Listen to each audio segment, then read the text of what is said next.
Welcome back to the Stack Distortion. I'm Grimzlee, and I'm joined as always by my man Moral. And today is me interviewing you, man. How is it Hell going? yeah. Dude, it's going good. Adjusting back to the swing of things after being on the road, so definitely tired, body can definitely feel it, but been doing pretty good so far. Yeah, that's the reason we're doing this today is because Moral has gone out and been actually doing the damn thing and touring. And since you're Trying. pretty well, dude, I think there's a lot people can learn from this in terms of you are now like a touring artist. Like this is your first real run, I would say. Yeah. So there's a lot to kind of, you know, learn from there, and you can maybe tell people what it's like and what to look for, things you learned. What was your favorite place to play so far? Yeah, yeah, Just yeah. anything and everything. Just give us some notes. So, where all did you play? Give us the Alright, well, rundown. okay, so I'm gonna count this as part of it even though it was, like, a month removed, but, I had a one-off show here in Maryland at, Radar Rock Fest. We got to play with bands like Daedric and Roderick, which was super cool.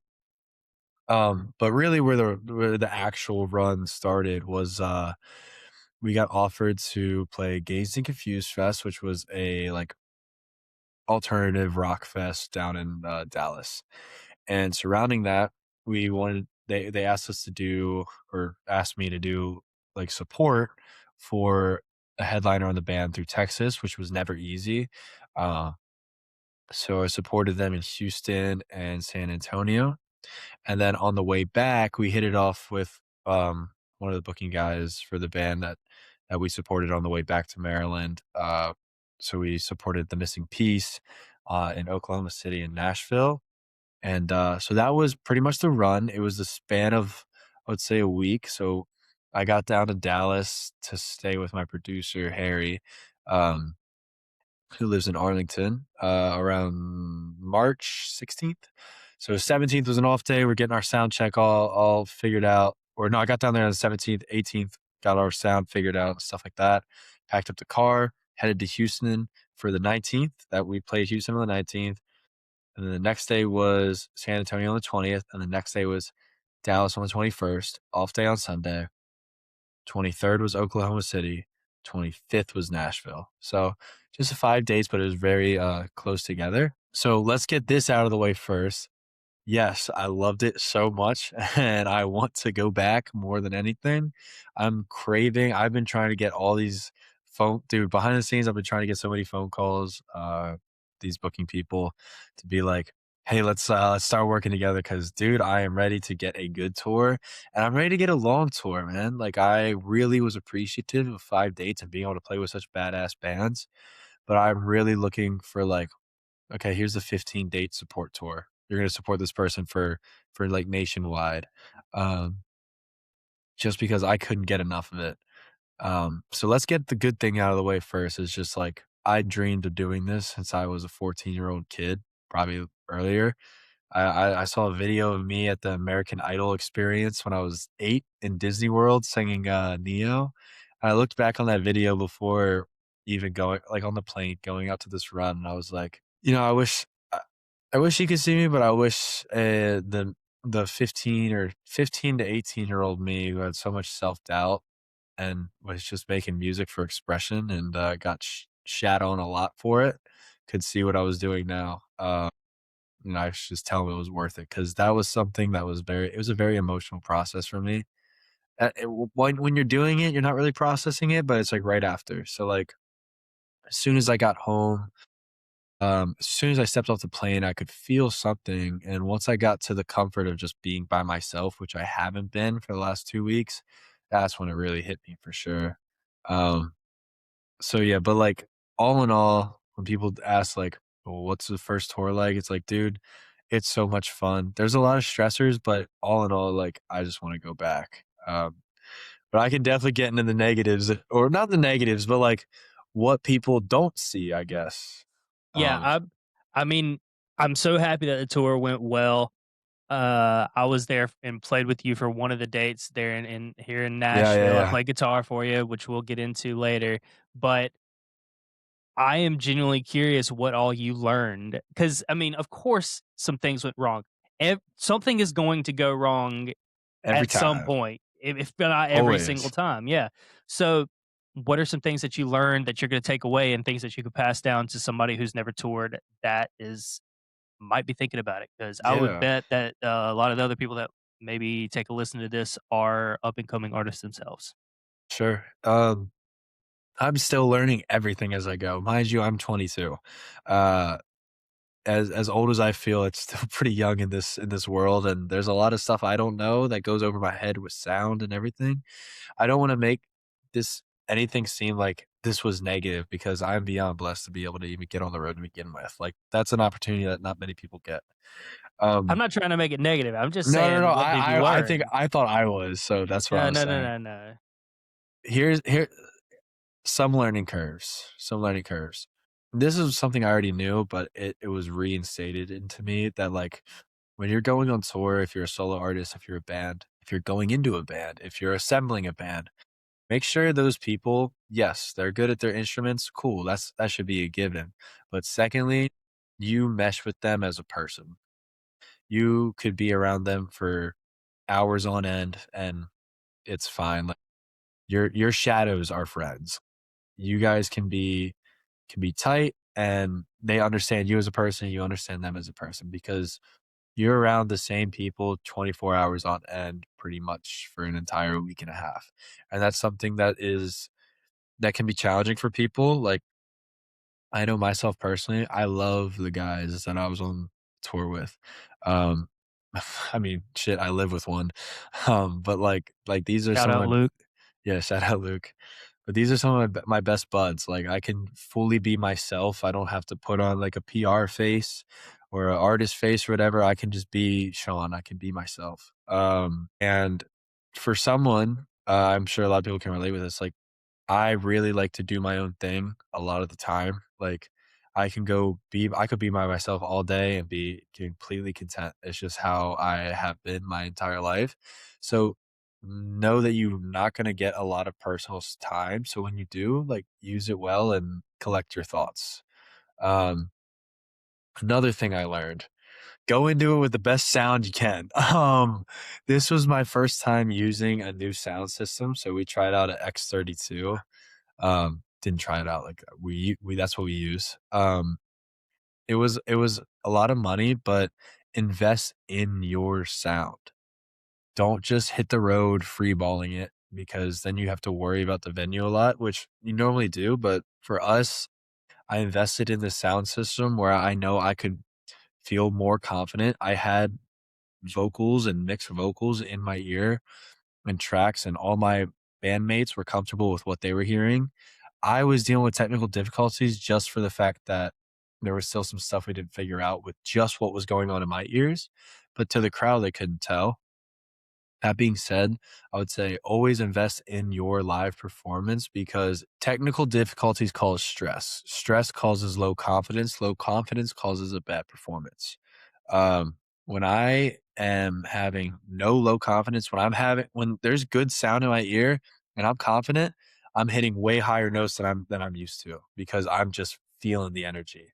Um, Having fun, you know, definitely takes a lot of the stress off, and whenever you're able to have fun whenever there's little stressors, so, yeah, I exactly. get it. I mean, each show I've done, there's always been things that stress me out, which is one reason why I'm not doing shows right now is because it was such a pain in the ass, and if there's Yeah. anything I've learned is that going forward, I think this is something that you mentioned as well. Going forward for me, whenever I'm doing shows, I am going to make sure I have somebody whose entire job is the technical stuff, Yep. the tech shit. That is the reason they're there. I'm hiring them just to worry about that. That is. I'm going to do the same thing on the next run. Yep, I'm so sorry to say it, but on my gigs, I'm probably gonna drop a bass player to have a tech guy That instead. hey, and that's okay. I think that's completely You know, fine. I'll run backing tracks, dude, however Backtrack I'm the at bass, bro. you Like, know I what, and mean, then work it back in as we go. We'll bring the basses back in at some dude, there's point. still some huge artists that don't even have a bass player. Like, when I saw Jutes, he didn't have a bass player. When I saw Julia Wolf, she didn't have a bass player. They had Yeah, some low string guitars, but, like, I mean, it's whatever. true. Like, Yeah, I it, remember whenever I saw the band Fever 333 back in the day, and they just had a guitarist and a drummer, and that was yeah, it. Ooh, hit like a motherfucker. But those all 3 of those guys, though, were, like, the best musicians, showmans possible, so yeah, having a sound guy is key if you can more swing it in the important. budget. It's I will. extremely important. That's another lesson I learned is that people, big bands, even small bands, bring sound people for a reason. Um, Next time, if I get offered a tour, I say next time because I'm manifesting it. But if I get a big support tour, I'm hiring a sound guy. I will find a way. Um, Hopefully, it doesn't break the bank, but someone who can mix the ear the sorry, who can do the mix in my ears and then also the live sound. Because when you have good live sound, it changes the game. When I can hear everything clearly in my ear, changes everything. We had our settings pretty much perfect at the Baltimore show. I don't know how. It was the first time we used this device it every other show, it kind of went off in my ear.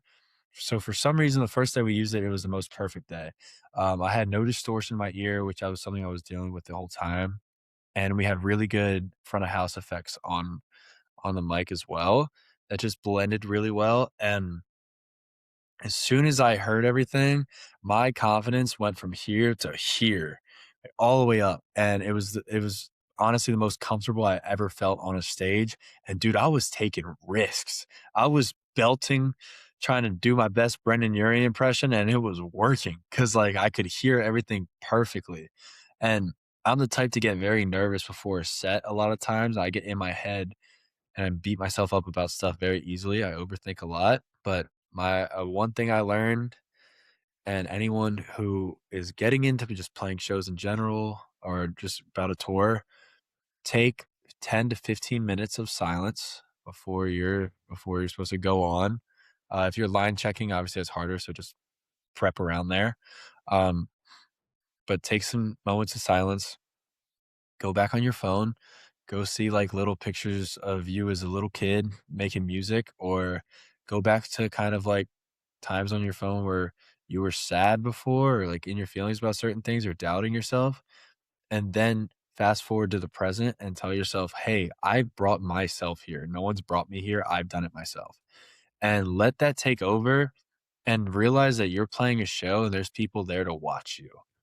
They're not just there to watch you perform. They're there to listen to the songs you wrote and connect with the songs you wrote and watch you perform the songs you wrote. So I think I really understood that in the San Antonio and Oklahoma dates. Those were my favorite.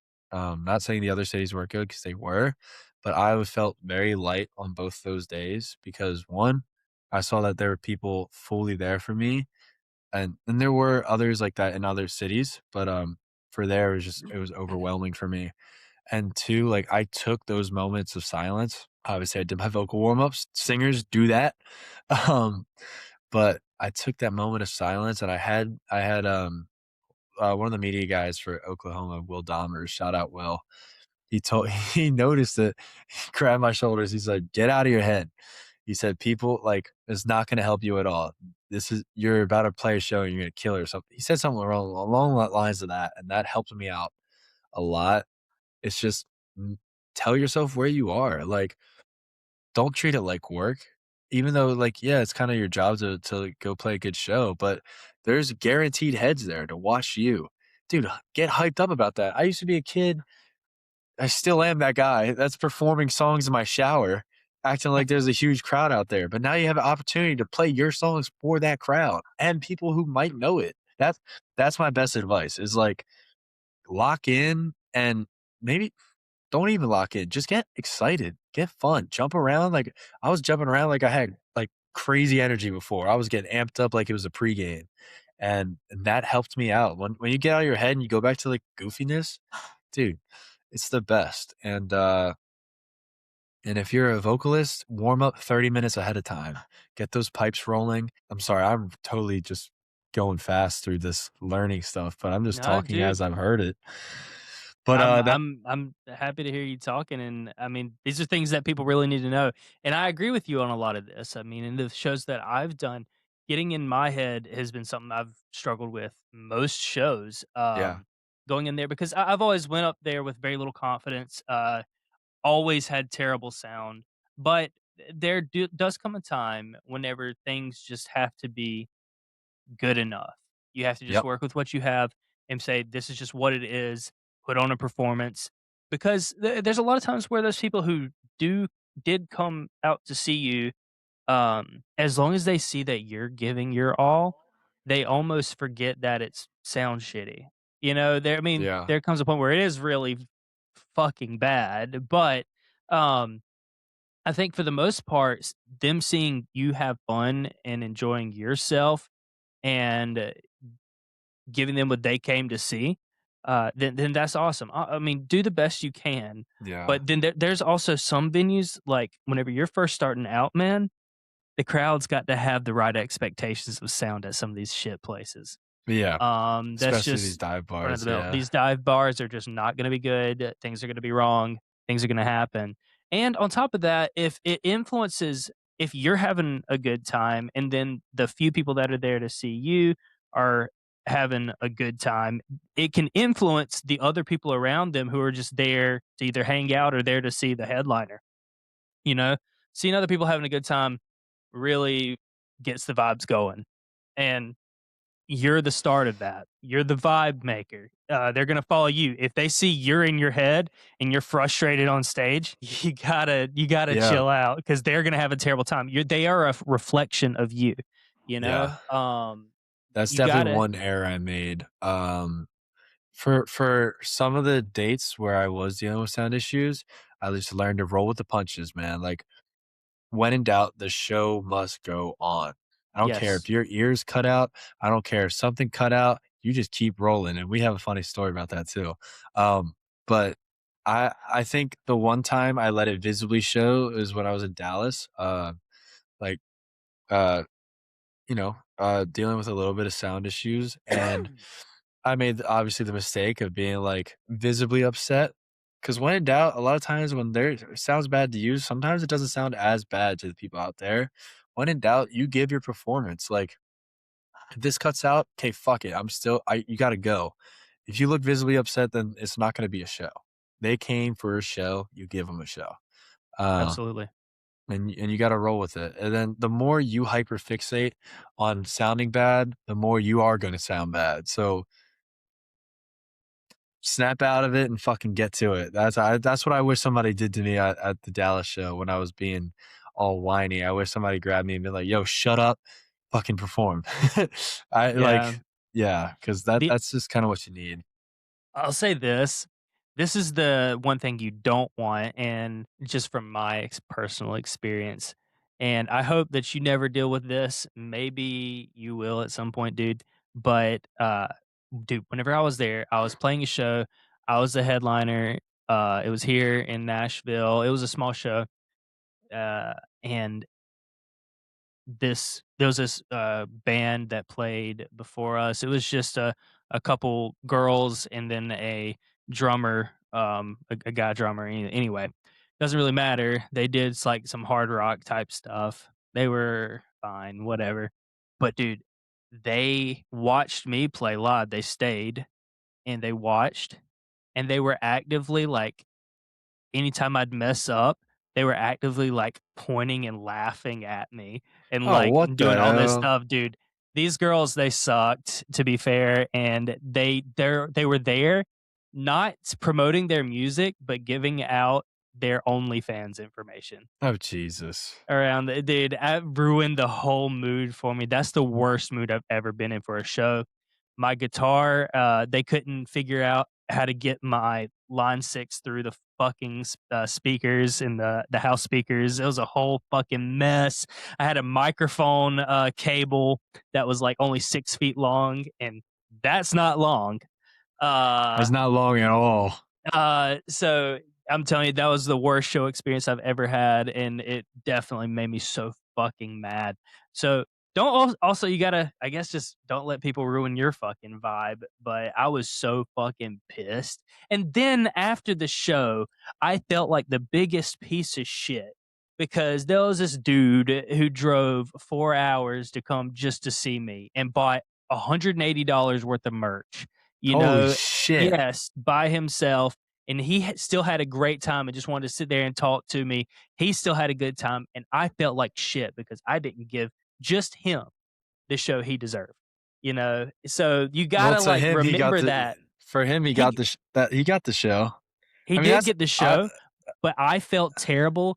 I was fine, and then but I was in a terrible fucking mood that whole performance because of the issues, seeing that crap, them pointing and laughing at me like, dude, I'm telling you, it was a train wreck of a I mean, we got through the songs fine, it's just more of a, like, just a straight up, like, some bullshit just with yeah, the backing tracks and then not everybody knowing the songs very well. That's playing with me and all this stuff and just random things like that. it's a So hard it spot caused to be in. problems. It was a very difficult spot to be in, which a lot of that could have been I should have dealt with on the front end with trying to figure out more rehearsals, all these things. There's a lot of lessons to be learned, but regardless, this isn't about me. This Hey, is about man, you and but your this is shit. good. This is good for people to hear because that's another lesson. It's like play as many shows as you can before going on tour. Like I've played so many shows, I think, before going on this small run, and I've been playing for like 3, 4 years now. Now, has my set sounded the same for 3 or 4 years? No, I used to do different stuff, and I used to go off backing tracks, and then I did no backing tracks, and then I had a full band, and then I didn't have a full band, and then there was a bunch of different stuff and different members, but, I've played so many different shows and so many different venues from dive bars to good stages to being on stage in front of one day it's 20 people, one day it's 2,000 people. Isn't And that the funny thing about these yes. shows at this level though? How one day you'll have the best fucking show you've ever played, and the very next day you'll play to a handful of people and be like, "What the fuck?" Yep. It's such a It's like strange, but sometimes thing. I would rather play to a 20 people who love every lyric of the song than Mhm. 2,000 random heads. And that's something that 20 If you can get 20 people coming up to the edge of the stage singing every word back, that'll be the best show you've ever had in right San there, dude. Antonio, bro. Like, it was just it's awesome. I would just say get a lot of experience under your belt because there was a lot of things that I've had to deal with in the past that prepared me for this. Um, Singers don't yell or talk loud before your set. That's a way to lose your voice. It's the way I was losing my voice just talking after. You don't lose your voice from singing, you lose it from talking.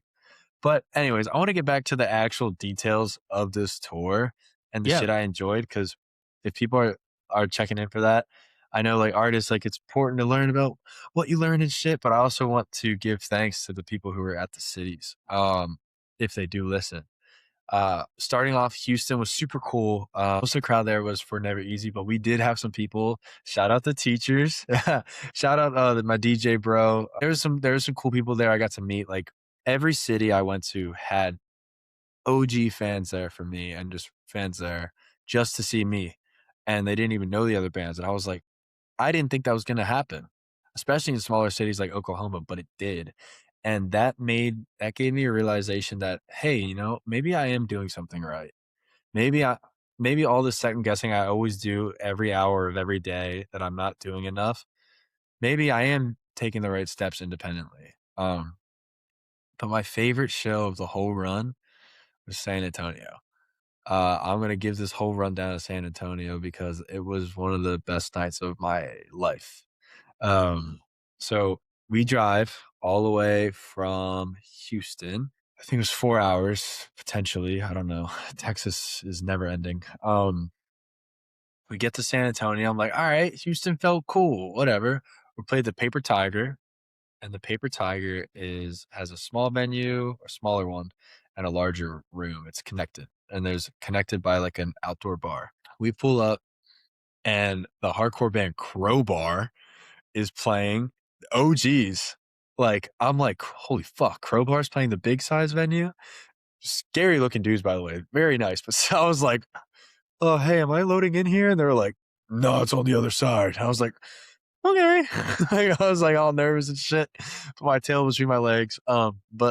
Anyways, we got in. I'm like, huh, there's a smaller room. I wonder what it's gonna look like. Since these venues are connected, the audience can go either way. Crowbar sold out their show.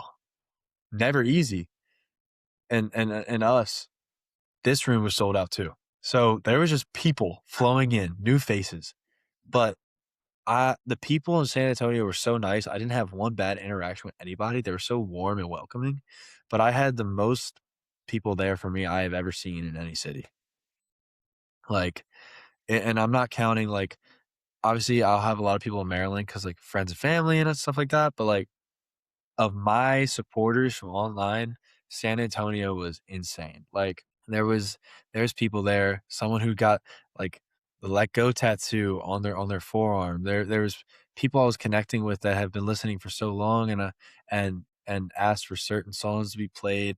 And I got to talk to them even before the set because it was just seeing that. I was kinda in my head about the whole show because there was gonna be a lot of people there, especially seeing the Crowbar crowd come over, which is like, "Oh, this is they are not into my style of rock." Um, Yeah. but it was new faces, and but seeing all the people there for me, it boosted my happiness and confidence to a new level. And I got on that stage, and I was dealing with a lot of sound issues. There was a lot of frequency issues in the place just because of some how like the gear and all that. Didn't fucking matter. Dude, I was so high off life that I put on one of the best shows I can think of. And there was so many people in there that were looking back at me singing every lyric of every song, even the deep cuts. And and even like sadder songs, like people wanted to hear those. They asked for it. I got to make personal connections with each person, and, there was a lot of new faces too that we turned into fans that night, and shout out the Army bros that were deployed in Texas that just popped out to a show and started a mosh pit. That was fucking awesome. Um, but there were so many fans there that just made me feel, like, just at home. We even got to do an encore that night, because like, we had extra time, and I finished the last song, and I look back, I'm like, "This is a" when a set is over and it doesn't feel over, you know it's a good show. So I look back, I'm like, "Let's do it."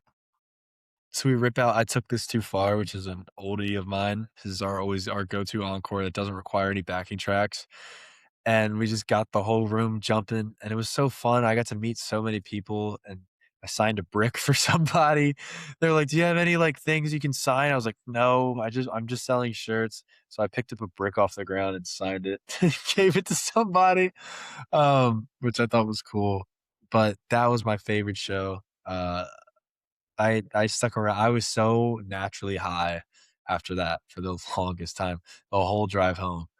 Um, and there was it was the one show, uh, I got really emotional at too, because a lot of the times through this run, I as much as I'm really enjoying it, you know, I'm dealing with stuff behind the scenes, like communicating with the venues and making sure we're there on time, make sure the sound sounds good, and a lot of times I was dealing with, like, in-ear issues, so I was kinda stressed. It all went out the window on that one show, and I remember specifically when closure started. This happens a couple times before, but it's been a personal thing for me having trouble processing the moment, just with life in general, and processing emotion for some reason, because 'cause I'm a pretty emotional person.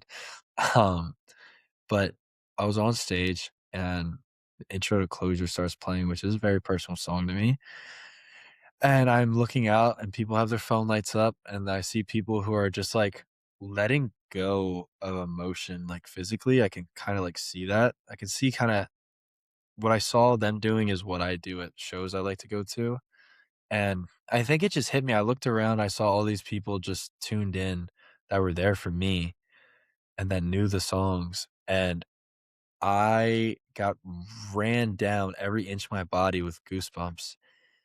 And I was like, I haven't had this many goosebumps performing since my first ever time stepping on a stage.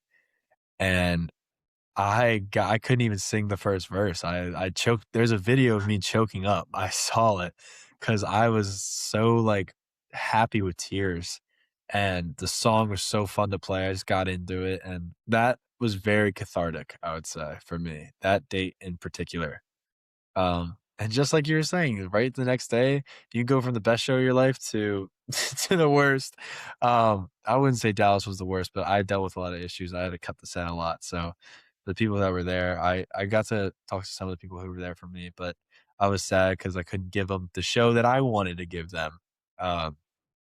Because typically when I want people to come to a show, I want it to be like no, I'm not just going to go see this band I like. I want it to be I'm coming for a performance. This is a theatrical experience. That's the bands I liked, and I want it to feel the same way. I want to tell a story. But yeah, I would say San Antonio was my favorite, and Oklahoma City was super cool. I liked every city I played in, obviously. It's just Oklahoma City was so warm. It was like people told me they're like, yeah, nothing really comes through here, so we come out when there's something. And there was people there for me, and there was mosh pits, which was, like, new because I don't really get mosh pits at my shows, um, which that's cool, like, normally people are just there for the show, and, um, there was more of a male audience at some of these shows for the openers. I mean, sorry, I'm the opener, for the headliner, so they were like I remember I started When Life Gives You Lemons. I was like, "Let's get those phone lights up. This is a sad song, so it's a little change of pace, but appreciate your energy. This song means a lot to me." And some kid yelled out. He was like, "Yo, can we still mosh?" And I was like, "Yes, go for it." And so it's like funny moments like that because it was just such a loving crowd, and there weren't many technical difficulties. And there weren't many times I messed up, but even if I did, it was forgiving. And I got to meet a lot of cool people and harness like new fans there, and that was great. And then you I would say a 180 for, like, new artists or people who are going on tours. You always say, like, "I can't wait to travel and see the world." The 180 from playing a great show and talking to people and getting new fans, and then you're getting your after show food, which ours was IHOP, like, all the time. We were always getting IHOP, and we're like, "That was so fucking awesome. I can't wait. I need the next show to be here." And then you're in the car for 10 hours straight the next day driving through butt fuck nowhere in in Arkansas all the way to Yeah, man. Nashville. By the time you get to Nashville, you're just like you just wanna punch a wall, dude. You've been crammed in all day. Um, but then we got to Nashville, and I got to see the man, the myth, the legend, Grims. Yeah, And dude, and that was I was a little bit worried. I didn't hear anything from you guys that entire day. I was just like, "Hey, I'm gonna be at the rehearsal hall at this time." we were And thank God exhausted. you guys yeah, no, I figured as much, and I thank God that we had that rehearsal, man. It all worked out how it was supposed to, but Yeah. then we went through it, and all of a sudden it was like, "Oh, yeah, man, I forgot to tell you, we got 2 more songs to add to it," and I was like, "Alright, alright." So, while we were sitting there, I tried to learn the songs on the spot, and it came out okay. We got through them, Did a great and job. then I went home and proceeded to we got home at 1 a.m. from that rehearsal, and I just sat up and ran through them until about 3, and I was ready to go, man. I was so stoked, and I wasn't nervous one bit for actually playing. Yeah. What I was slightly nervous for is what ended up fucking happening, which is my gear shitting the bed on me. That's dude, I will never play live with that Line 6 Helix again. It's a Line 6 Helix stomp, and dude, I don't know what was going on, and I am so sorry. I did everything I could to make sure I didn't bother you. Bro, Only at the you didn't beginning, bother me at all, you know, bro. I was, like, trying to make sure that you almost didn't even notice that it was happening. Yeah. But You for wanna you wanna anyway, fill in the people at so fill home? in and everybody what happened. My gear died on me 3 times Grims was on throughout the guitar, set. his guitar completely cut out during the Yeah. set, and obviously that's a big thing for guitar players if your guitar is not coming through, but how'd you Yes. deal with it? Well, dude, I mean, the before we started the set, there was something funky going on with a different pedal, one of my drop tune pedals, which I got that sorted and we started and everything seemed fine. But then Play Pretend started. Well, for some reason, this line 6, whenever I would switch to different channels, Play Pretend was the first song on the set list where I was switching between clean and dirty channels. And bro, it just completely cut out on me. I didn't know what was going on. I had it in my head immediately. There was a photographer there walking around on stage. He had just knelt down behind your X32 and all this stuff. And for some reason, I was like, maybe he just pulled something out on accident. Maybe he pulled a quarter inch out. So I went over there, looked for a second. I was like, no, no, no, we're that's fine. I don't really know what the fuck I'm doing anyway. But I went over and Mind just you, the whole song's still going. the whole song's still going, We're all rocking which out. yes, and thank God that y'all just kept going. I mean, never stop. Um, Never ever cut if something cuts no, out, never ever stop. Let the song no, play. unless there's like a serious like emergency, that's different, but never just stop a song. Or at Yes. least if the singer says stop, then you stop. You know, that's Yeah. kind of the only time. But I went over there and just by chance I was like, fuck it, and I just restarted it and it came back on. I was like, oh, praise God. And then I pretty much missed 90% of Play Pretend. Yeah. Thankfully, that's the only song that I missed Which is like that it's just so much. sad because that song is like right up your alley, I feel like. It is right up my alley, and it is one of the songs I stayed up until 3 AM learning, Yes. just to make sure I had it. Like, I learned all the like, nitty-gritty parts to that song too, because that I one had so there's I mean, there's the either way, it was I'm glad we had everything went fun, we through. made it We work, had and then fun, we made it work. we also forgot one more thing, which I was kicking myself, and my father, who was at that show, gave me such a hard time about. We forgot to Um, give me a mic. yes, he was like, "Dude, so one time you get to sing 'Let Go' with Grimzlee. Where was his mic?" I was like, "Oh, we forgot to set it up. We were dealing with so many sound issues that we just slipped our mind." There were Because a God, lot of issues in this the was the rehearsal. first time what was planned was that Grims was gonna have a mic, and not only was he gonna do his verse and let go and his screams, he was gonna do background screams on pretty much almost every song. Yeah. And it would have given the moral sound the extra punch it really needs. Because I'm still trying to get my guys to scream. Uh, It would've been spec great. yeah, It it would've been would have been great. fun, and I'm still kicking myself for not doing it because that would have been really cool to see on camera. But I hated sitting there and, like, my verse was going and I'm not able to sing it. That actually did, like, fuck, this is yeah, weird. This is so yeah. weird, dude. I mean, I get it. For me, it's like I'm so used to singing your verse. Dude, I've been singing that song for what, 2, 3 years now? Like, Yeah. that song for the longest time was the big song of the set, for me. Like, so I'm so used to singing Let Go. I've probably sang Let Go over like 50 times. So, like, I'm used to singing your verse and then doing Yeah. a whole arrangement where I take it an octave higher once it starts getting more dramatic, and then at the end of it, I'm just yelling the words before singing the so, like, I already had a whole Yeah. arrangement for it, but it woulda hit a lot harder you singing it and me harmonizing over you, but I Yeah. believe that we're gonna have a moment to do that again sometime soon. It'll happen again. Yeah. Absolutely. And, man, I was surprised. It was a pretty good turnout for Nashville on a Wednesday night, you know? Yeah. Yeah. The Well end was, bumping. Don't do it again. Uh, my camera keeps messing up, but, no, for a Wednesday night, that was a solid turnout. The Missing Piece, they know something about, marketing and getting people to come Dude, out.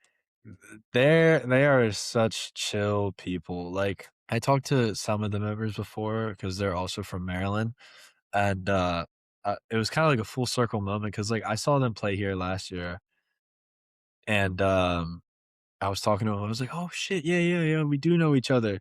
And then out of nowhere, we were on tour together. So it was just like a cool full circle moment. I got to meet some of the other guys I didn't get to talk to before, and dude, they know how to play. They've been playing live together for I think 7 years or so. Their live show is so down, and they're all smart, dude. Like each of them works in music. I'm pretty sure. Don't quote me on that, but a lot of them do. And then a lot of the band members also play as the band for Nobulent as well.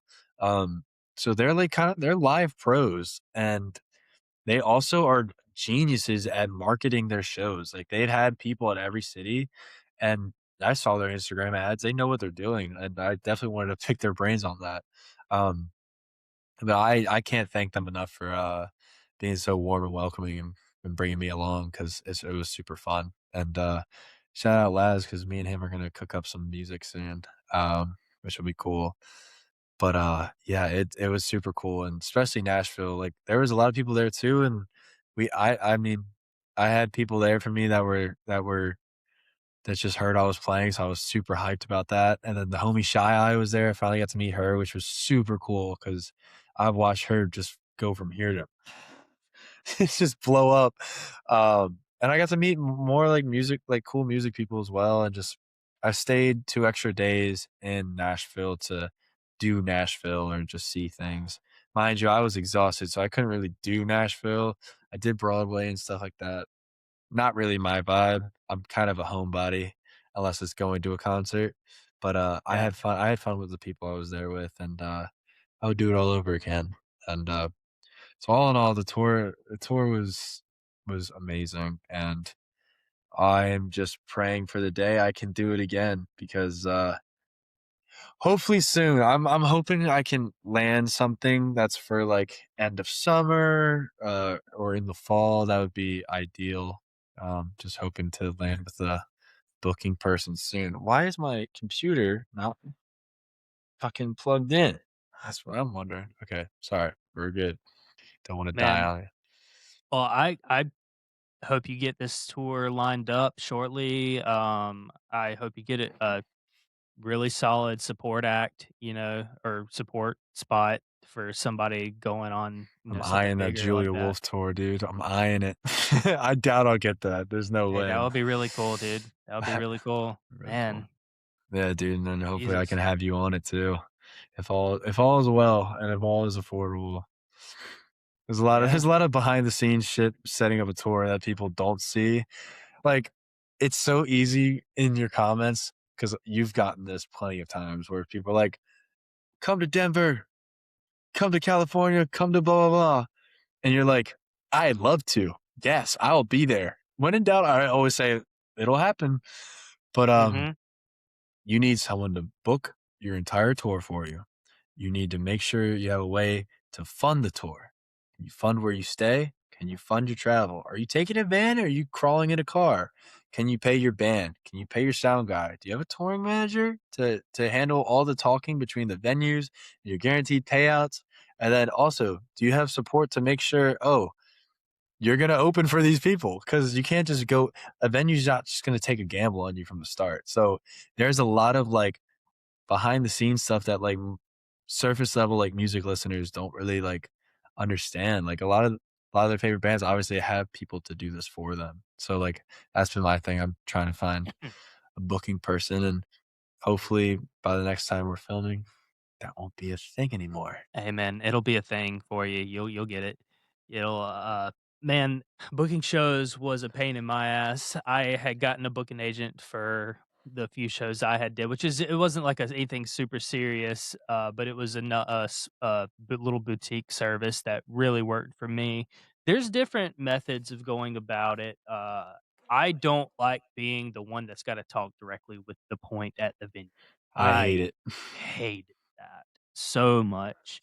Um, dude, it was always the most dismissive people, and Yeah. I know you know what that's like. I know you know I what yep. that's like. Yeah. I've pretty much outside of this tour, like my producer Harry, he did do a lot of like the communicating like online, and he also like helped with some of the like the whatever you called it, like the point of whatever people, like the people who run the venues that need to talk to you. But Yeah, I I'm just call it I was always told it was called your point. your The point. point. The The point, point yeah. that you're talking Uh, to. I am so used because I've done everything myself outside of like this little run.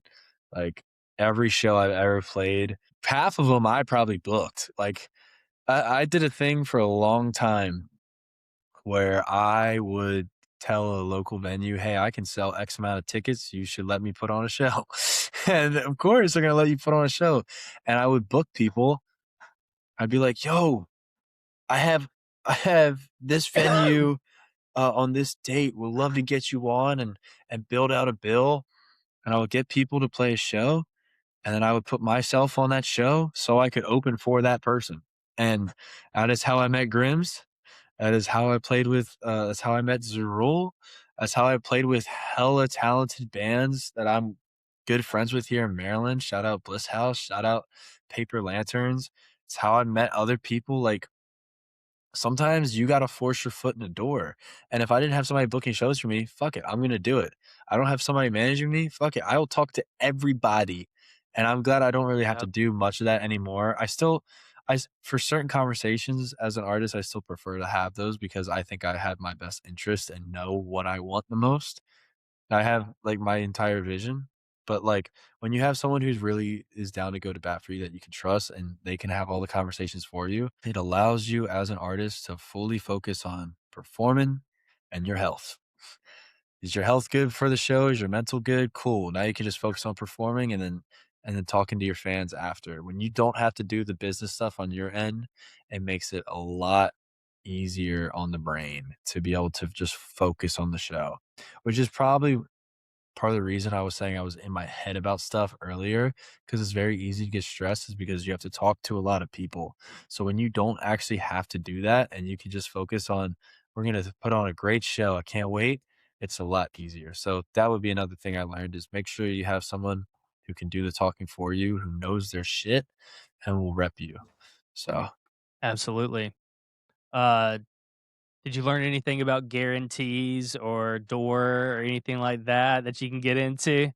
Not you have to uh say your rate or anything, but like, no. no, No, I learned things. I'm trying to just think of how I can put things. Riders, as a band, you're gonna get like maybe depending on the venue. Which if you should totally fight for this if you're a band because it makes all the difference. Like a hospitality bill, like if they're like, "Hey, we'll give you X amount of money," which typically isn't a lot, but we'll give you X amount of money for food and drink. We can either stock the fridge for you or you can pocket it. Because dude, that pays for your band's gas or your band's dinner, your dinner. Or feel free to be like, "Hey, yeah, I want a 30 pack of Bud Light and I want a 12 pack of White Claw." They can do that for you too. That's fine. But a lot of places just do drink tickets and door. That's like yeah, the most normal thing, the most normal split. and that's cool too. Like, I would say that like guarantees for tours are super important. I remember I when I was a kid, I was like, I would go on the road for free. Like I would do it. And then you realize how expensive it is and how Yeah, much and sometimes that guarantee is what covers it and you might not break even unless you're selling merch. right. But hopefully you're with the right people. Like if you're with the right booking people, they'll probably get you a good guarantee or just a decent guarantee that will help you at least profit and be able to pay your people. Like luckily enough, I was able to pay my people and I was I made most of my profits off merch because I will retain 100% of that since I put 100%. I was the only one really doing it, so that's where I typically made my mark. Um, but yeah, I mean th- the if you work with booking people and just the better shows you get, the more of a guarantee you'll get, the more it'll be easy to travel. So if you get a good guarantee, oh cool, I have more room to actually buy a like rent a van. That's Yeah, I highly recommend that. I always push for guarantees. Don't go in there with confidence for I mean, to be fair, everybody's different, but guarantees mean a lot. That reassurance that no matter what, that you're gonna be able to get back home, on, Or that'll get a have to come out of hotel that pocket, night. or get Yeah. a hotel, something like that is well worth it. I use Uh, a lot of my hospitality stuff towards the hotel. that makes sense. That makes Yeah. sense. I mean, dude, we did the last 2 shows in a Ford Fusion. It was a I saw 4 you seat, pull bro. up in that. I saw you guys pull up in that, and I was like, "My god, man. Dude, That is gotta be rough." oh my god, I don't even like Y'all at least need to get a minivan next time. oh my god, you're telling me I told Harry, I was like, "Yo, like, if I get a good guarantee, I'm renting a minivan, I'm renting a Sprinter, or I'm renting an RV, I don't care." If bro, comfortability comfort is a good thing. If you can get one of those and have your own space and not be crammed in, bro, you're with the same people for so long, and that's fine, like, you can be around them, but you as a human being, having your own personal spreading space is very important, and also, if you wanna go lay out and take a nap, I my dream is to have a sick camper, one of those sick tour buses where they have beds on them and shit. Dude, Yeah. and I don't care, I'll drive it too, but then I'll be able to go put my headphones on and just fuck off and do my own thing, that's the dream. Like, The the prices for some of those things are insane, man. I That like know. a lot some of the big like hubs for tour buses are here in Nashville. This is like where that base is for the biggest ones.